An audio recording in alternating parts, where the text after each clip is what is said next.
What is the difference between EC2 and Lambda? That is my next question of question based learning series, the question from day 25. Let me explain you each of these service. EC2, Elastic Compute Cloud, and Lambda both falls under a compute category. EC2 is a server based computing service. Lambda is a serverless computing service. What does it mean? EC2, by using EC2, you can deploy a virtual machine. It provides you a virtual machine with operating system. You can manage the virtual machine, you can manage your operating system.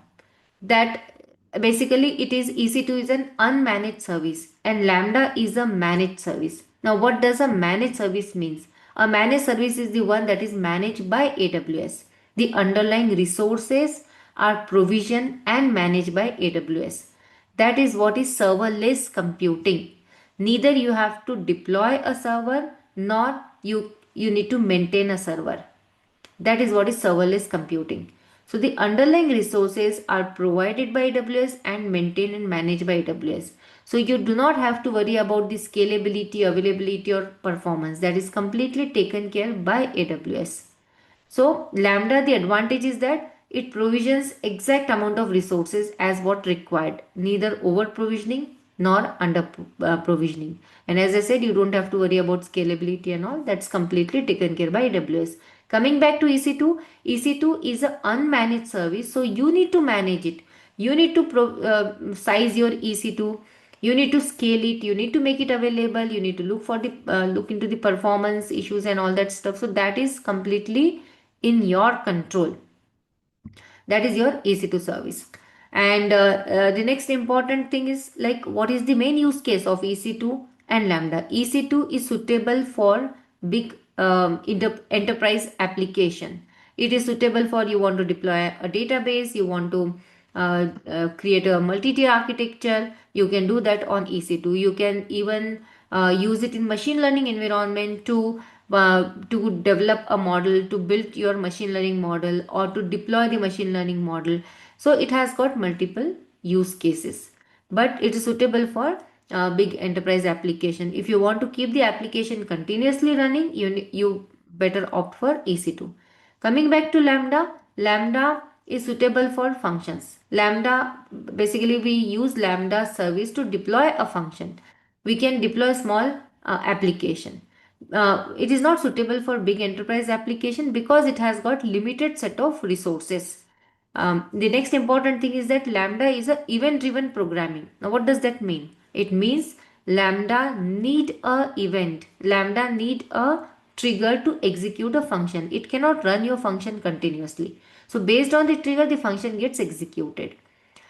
Any real-time event also you can capture to trigger the Lambda function. Let's say the moment I upload a file in my S3 bucket, I would want to trigger a Lambda function. We can do that. So it will not, for such use cases, we don't want the Lambda to run continuously, right? So the moment I upload a file, let's say the moment I upload, I want to create a thumbnail of the photos. As I upload the photos in my S3 bucket, the Lambda function gets triggered. It starts executing the logic, and it will create a thumbnail for my photos. So I want certain tasks to be done, or certain operation to perform, or certain logic I want to define, but it should run only when certain event happens.